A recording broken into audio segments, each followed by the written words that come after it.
few years ago, I arrived at an art gallery that's part of Harvard University in the United States. And I sat down on a folding chair in front of this painting, which is called Cotton Merchants in New Orleans by Edgar Degas.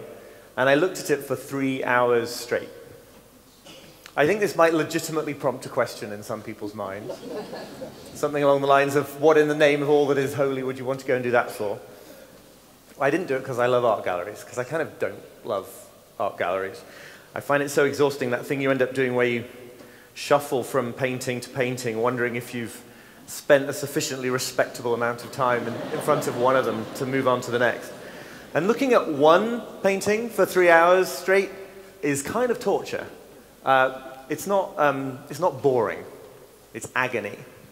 You might remember some research from a few years ago that suggested that about 45% of people, if you put them in a room on their own with nothing except a machine they can use to administer electric shocks to themselves, would rather self-administer electric shocks than just sit there. And you probably thought, if you saw that, you probably thought these people are crazy. I'm telling you, try to spend 3 hours looking at Cotton Merchants in New Orleans by Edgar Degas, and you will start craving some of that sweet, sweet voltage. Now, the reason I was there was because I was trying to develop a skill that I've become convinced is tantamount to a superpower in the modern world. I think it's the missing piece of the puzzle when it comes to living happier, less overwhelmed lives, when it comes to finally getting around to the things we care about the most, maybe even when it comes to addressing some of our most pressing social and political problems. The trouble is, it's like the least sexy sounding superpower you can possibly imagine. It's nothing to do with passion and inspiration and creativity and all that stuff. It's the skill you've been railing against ever since you were 4 years old and your parents told you you needed to show more of it. I'm talking about patience.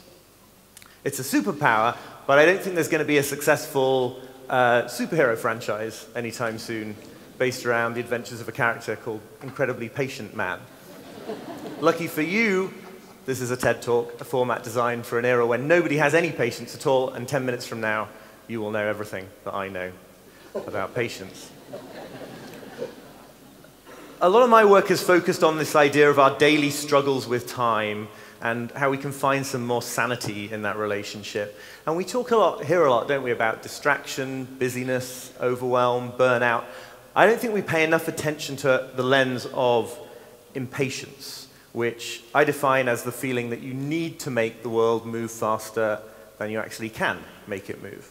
So, for example, there's the little bit of the world that is my 5-year-old son. There's the speed at which I feel I need him to move when we're putting on his clothes to leave the house. There's the speed at which he actually does move. And then there's the friction, the discrepancy between the two. There's a huge amount of evidence to suggest how impatient we've become as a society. But my favorite example is the estimate that Amazon would lose $1.6 billion a year if its homepage loaded 1 second more slowly than it does, because that's how impatient we've become. So, for example, I think a lot of what we think of as overwhelm, busyness, or at least the pain of that, is actually impatience. It's the feeling that we need to have our tasks go faster than they actually can go if we're to avoid drowning in our responsibilities. A lot of the anger that we see all around us today, I think, is ultimately impatience. I used to live in New York City, where the moment any driver encounters a traffic jam, they just lean on their horns, you know? And it's not because they think that honking is going to solve the problem of traffic congestion in New York. That honk is just an existential howl of rage about the fact that they can't make that bit of reality move as fast as they think they need it to. And likewise, we talk a lot about distraction. I think distractibility is very often impatience too. People say they're too distractible to sit down with a good book. I think they mean that when we try to let ourselves read a book, give ourselves over to the time that reading a book takes, it's too painful to slow down to the time that that requires. And perhaps you've noticed this bizarre irony that all the technology we've developed to save ourselves time ends up making us feel more impatient. This should not be what happens by any sane logic, right? In a world with 747s and dishwashers and email and smartphones, we ought to all feel much, much more relaxed because of all the time that has been freed up. But of course, that's not what happens. Anyone who's ever worked in any office with a communal kitchen knows that thing where you arrive to use the microwave and you find 7 seconds left on the clock by the last person, so you have to cancel it and reset to use it yourself. It's not because the last person reached that point and made a very judicious decision that their leftover lasagna was at exactly the right level of heatedness. No, it's because they got 7 seconds from when the dinger was due to ding, and they just couldn't bear the waiting any longer. So in a roundabout way, that's what I was doing on this folding chair at the Art Museum at Harvard. I'd noticed all this impatience in myself, and I wanted to try to reconnect to a sense of patience. This exercise, the 3-hour exercise, comes from an art historian at Harvard, Professor Jennifer Roberts. And she has all her incoming students do it, right? They have to choose a painting or a sculpture and go and look at it for 3 hours straight. She knows that this is torture. But her argument is that in a world conditioned for hurry, a world that's so committed to the idea that we have to do everything as fast as we possibly can, you actually need these kinds of structures. You need to be able to force yourself to slow down, to let the thing take the time it takes, because it's all too easy to think that just by looking at a painting for a few seconds, you've thereby seen it, really seen it. In fact, seeing a painting is something where you don't get to dictate the schedule. It just takes the time that it takes. And Professor Roberts makes this fascinating point about patience, that part of the reason we think about it as so yucky and boring is because we associate it with passivity, with a lack of power. We think of, for example, young women in Victorian times urged to cultivate the virtue of patience, basically just to reconcile themselves to the fact that their societal role was to stay home and not be ambitious and do needlework and wait while their husbands did more exciting things in the public sphere. But as society accelerates, patience actually becomes a form of power. It becomes the ability to resist the urge to go along with all the internal and external pressures that are prompting us to go faster and faster. It becomes the ability to benefit from experiences that you would not have if you just went as fast as everyone else. It becomes subversive. And I think certain great figures in history have long understood this, right? Look at patience in the work and the example of Martin Luther King or Mahatma Gandhi. This is not patience as resigning yourself to your fate. It's the opposite. It's the patience to wait out the oppressor until finally victory can be achieved. But it may be the case that this is a kind of power that we all need to try to seize now. The problem is, it is not a remotely comfortable power to try to seize. 40 minutes into my time on the chair at Harvard, I was just squirming in my seat. I was so annoyed that I hadn't chosen a different painting. I was furious at the idiot who was making me do this stupid stunt, even though that idiot was myself. I looked at my watch at one point. I was convinced I must be about halfway through my 3 hours, and 17 minutes had gone past. I think it's worth stopping to ask, why should it feel so painful to give a painting, or a book, or a 5-year-old, or a relationship problem, or a business dilemma, the time that it requires? I guess the sort of grand unifying thesis of my work on time is that we have a very hard time as human beings with our finitude, with the fact that we only get, on average, about 4,000 weeks on the planet, so there's always going to be more to do than we possibly can do, and with the fact that we have so little control over that time. We don't know how the future is going to unfold. We can never feel secure about what's coming.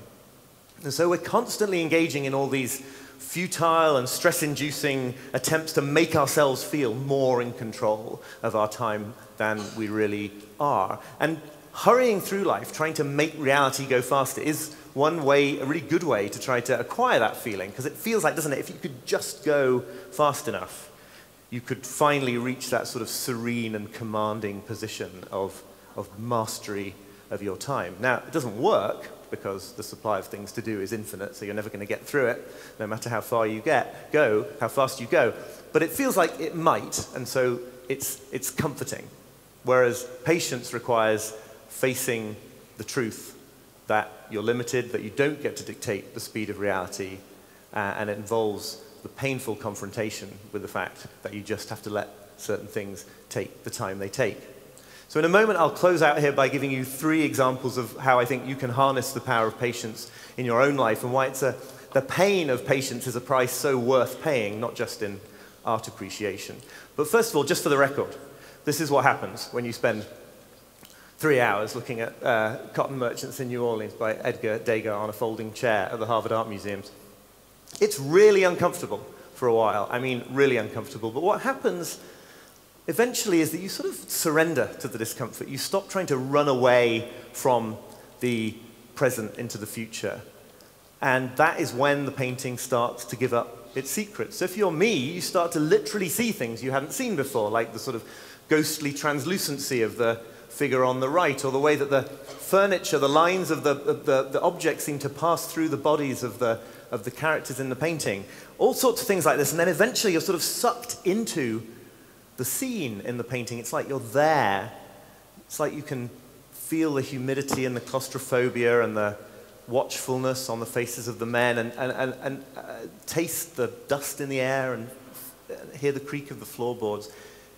It's like when you surrender the attempt to dictate the speed of the experience, that's when the real experience can begin. So I promised you quickly 3 tools. And the first of these is to practice creative waiting. The poet John Keats called this negative capability. He's talking about the ability to stay in that space of not knowing, of not having a solution, instead of always anxiously racing forward so that you get any solution at all. And he thought that this explained the genius of William Shakespeare. I'm going to use an example from the other end of the spectrum, household repairs. The idea is that when you face some challenge, like I did the other day when the water supply to our dishwasher came loose and there was a leak that I couldn't figure out, just see what happens if you just stop and look. So the old me would have opened the cupboard under the sink and just like stabbed around in there, hoping to almost solve the problem by chance. But now I knew what I had to do is what I did do. I got on my back and I inserted my head into the cupboard under the sink and I just started tracing the pipes and the connectors, and 5 minutes in, the fix was incredibly obvious. By being willing to go more slowly towards a solution, I actually ended up going more quickly to a solution. And if that works for Shakespeare and fixing my dishwasher, I venture to suggest that it works for pretty much everything, for our relationships with our kids, our business and creative troubles, and all the rest of it. Number 2 is to embrace the power of stopping. You hear endlessly in sort of creativity circles about how important it is to just get started. And that's true. But the American psychologist Robert Boyce, when he was studying the writing practices of academics, he discovered something very interesting, which is that the ones who produced the most writing, who developed the most accomplished body of work, they were also really good at stopping. If they decided to work for, say, 90 minutes on writing in a given day, they did their 90 minutes, they got up and walked away. That way they didn't turn writing into this huge, intimidating, problematic thing in their lives. Boyce understood that that urge to keep on going when time is up, it's very often just impatience. It's the feeling that you've really got to get this finished now, or that you're worried you might never feel as inspired again, so you've got to harness the time. If instead you can bring yourself, when you're pursuing a creative calling or developing a habit, to get up and walk away after even a very short time, that's the way to build this muscle of patience that will keep you coming back and back and back and producing the most over the long term. And then finally, learn to do one thing at a time. You don't need me to tell you that multitasking doesn't work. We can't never hear the end of that these days. But it's interesting to me, I think, that the reason it doesn't work is because it is ultimately another kind of impatience. There's that feeling, isn't there, that if you have a finger in every pie, you have multiple projects on the go, or you're literally doing multiple tasks at the same time, that you're getting through stuff as fast as you need to get through it. You're going to achieve that state of total control over your time. Totally doesn't work, because actually what happens is the moment any task gets difficult, you just bounce off to another task instead, so you never go through the difficult and challenging parts of any project. So what you have to do instead, I'm convinced, is tolerate the anxiety of neglecting almost everything on your to-do list, keeping it waiting outside the door while you do one thing, finish it, go and get one more thing. It's not pleasant, but it is the way, ultimately, to focus and get more done that you actually care about getting done. And that, just to finish, I mean, I think that's the most important point here. a lot of this is incredibly painful. I'm not even convinced that anything I'm saying here is a recipe for a happier life. It actually it actually hurts to slow down to the speed of reality. It doesn't feel good. I think that it can start to feel good, but we should stop expecting that, for example, when you first sit down to try to focus on a good book, that it's going to feel great. Our minds are conditioned to go much, much faster than that. Or even stopping to rest. Don't expect the first day of a beach holiday to feel as delightful as you expect, because it pushes back against everything that, that we're conditioned to do instead. Or listening, really listening to other people. The sovereign act of patience, perhaps, in relationships, as opposed to just waiting till they've finished talking so you can say the thing that you were planning to say. I don't think that ever gets easy. I think it kind of sucks. So I don't think it's a recipe for happiness. I think that it is a recipe for a much more meaningful life. Because I think if we can enter into this mode of living where we have slowed back down to the speed at which reality actually unfolds, if we can surrender a little bit that craving to dictate how fast the whole of the rest of the world goes, we will find that we live more fully, that we spend more time doing the things we really care about the most, and that we get to appreciate a little bit more this absurd and ridiculous gift that we all get of having any time on the planet at all. Thank you very much. Thank you.